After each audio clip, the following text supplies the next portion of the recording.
종아리 알 있잖아요. 어. 이 여자가 다리가 이렇게 있는데 알이 턱 튀어나오잖아요.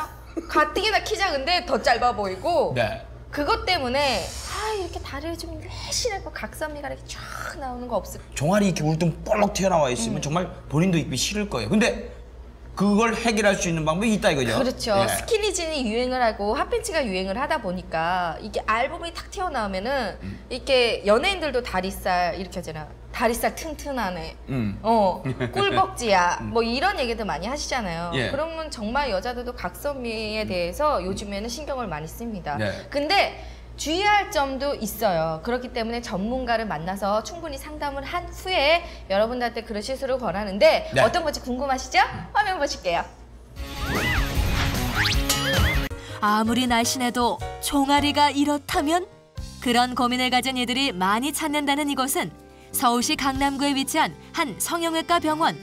성형외과에서 대체 왜 얼굴이 아닌 다리만 꼼꼼히 살펴보고 있나 했더니 종아리의 근육과 지방 제거만을 전문적으로 하는 그런 성형외과입니다. 대부분의 성형외과들이 전신 성형이나 얼굴 성형들을 주로 하면서 부수적으로 종아리 부분을 시술하는 데 반해서 저희 병원은 이제 종아리 쪽으로만 특화하여 체계적으로 꼼꼼한 시술이 가능하다고 생각합니다. 문제는 이 종아리 부분의 근육이 유난히도 툭 붉어지는 말 그대로 보기 싫은 알이 생기는 경우.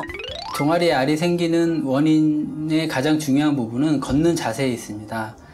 그래서 팔자걸음을 걷는다든지 한쪽으로만 무게중심을 두어서 걷게 되는 경우에 그쪽에 해당되는 부분의 근육이 과도하게 발달할 수 있기 때문에 그런 걷는 자세가 가장 중요하고요.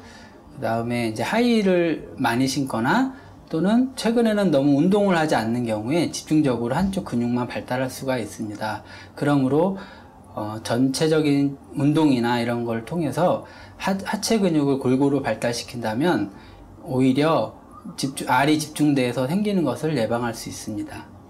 그런데 그렇게 심한 종아리의 알이나 두꺼운 종아리도 종아리 성형으로 변신이 가능하다는 사실. 종아리에 그 비복근이라는 부분이 있는데 그게 소위 말하는 알 부분입니다. 그래서 그쪽으로 지나가는 운동신경만을 찾아서 고주파 레이저로 그 신경들을 이제 열 자극을 통해서 제거해 주는 것입니다. 그렇게 되면 빠르면 2주, 느리면 4주 정도 이내에 퇴축이 되면서 알 부분이 없어지게 됩니다. 예, 우선 종아리는 세 가지 유형으로 나눌 수가 있습니다. 근육형, 지방형, 그 다음에 부종형으로 나눌 수 있고요. 각 환자마다 그 타입을 판별하는 게 중요하고요. 이쁜 종아리란 우선 다리가 일자로 곧아야 합니다. 또한 알 부분이 없어야 하며 발목 부위는 지방 부분이 없고 얇게 음영이 져야 합니다. 또한 종아리에서 가장 굵은 부위는 5금에서 7분의 2 지점인 이쪽 부위가 가장 두꺼워야 합니다. 특히 이것은 종아리 성형만을 전문으로 하는 곳답게 일반 레이저가 아닌 종아리 퇴축술만을 위한 전문 레이저를 사용. 시술 전후 탐지기를 통해 꼼꼼히 시술 부위를 확인한다는데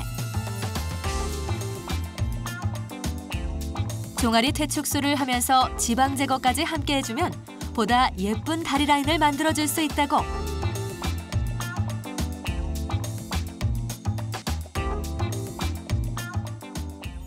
시술이 들어가기 전에 외부 탐지기를 통하여 신경이 어디 쪽으로 있는지를 미리 파악하게 됩니다. 그런 다음에 시술이 들어가기 때문에 좀 더 꼼꼼한 시술이 가능하고요. 시술이 끝난 후에도 외부 탐지기를 통하여 시술이 잘 이루어졌는지를 다시 한번 체크하게 됩니다. 또한 근육 부분 이외에 지방이 발달한 경우에는 지방 흡입술을 통하여 좀 더 고든 다리를 만들어 주도록 노력하고 있습니다.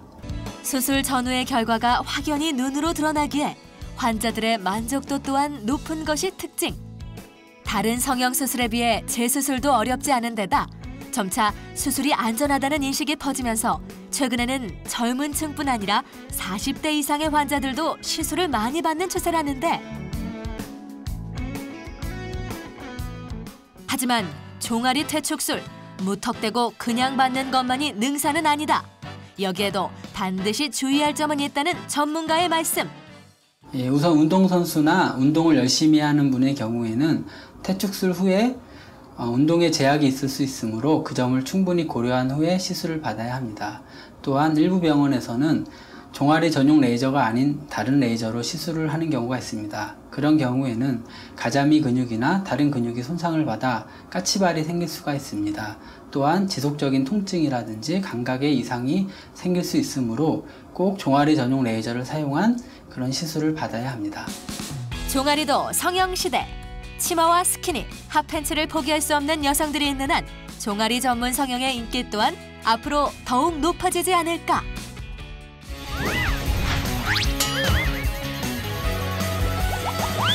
야, 저는 그 오랜 기간 두고 한 6개월, 1년 이렇게 해야 되는 건 줄 알았더니 시술 전후가 확연히 티가 나네요. 확연히 티나죠. 오. 저 같은 경우에는 정말 꼭 하고 싶은 거였거든요.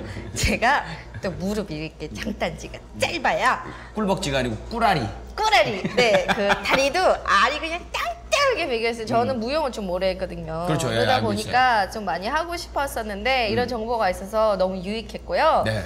그리고 이제 선생님들이 이제 뭐 종아리법에 대해서 잘 관리를 해주셨으니까 오빠도 해보시는 거 좋을 것 같아요. 남자들도 알이 딱 튀어나온 건 솔직히 좀 그래. 예, 저는 뭐 튀어나오고 뭐고 워낙 얇아갖고. 예. 근데 선생님 그 축복 말려주신 받으셨네? 종아리 관리법 좀 정리 좀 해주시죠. 그래요. 종아리 관리법. 네, 예. 걷는 것도 또박또박 잘 걸어야 되고 우리 가방 멜 때 여성분들은 특히나 남자들은 백팩을 매잖아요. 여성분들 한쪽으로 매니까 이거 번갈아 가면서 해주고 하이힐 같은 경우에는 종아리가 더 근육이 단단해지고 그 발 모양도 안 이뻐지고 척추에도 문제가 생기니까 네. 하이힐보다는 또 플랫 슈즈나 하이힐 이런 식으로 운동화 좀 번갈아 가주면서 내 네. 건강을 좀 생각해줘서 아름다운 다리를 만드는 게 훨씬 더 좋을 것 같아요. 그러니까 이것저것 다 알려진 대로 또는 전문가가 알려주시는 대로 열심히 네. 관리하시고 그래도 힘들다. 나는 이게 탁월한다 보다 하시는 분들이 이런 전문적인 도움을 받아보는 게 좋겠다. 그렇죠. 네. 전문적인 도움을 받을 때는 꼭 전문가와 꼼꼼하게 상담을 하고 내 몸에 어떤 게 부작용이 있고 좋은 건지를 하나하나 다 짚어가면서 상담을 하신 다음에 시술하시는 게 좋을 것 같아요. 네, 여러분들의 스트레스는 유일정과 성범이 오빠가 꼭 날려드리도록 하겠습니다. 자, 다음 주에도 알차게 준비하겠습니다. 강성범 유일정이 함께하는 라이프 앤 비즈니스. 다음 주에 뵙겠습니다.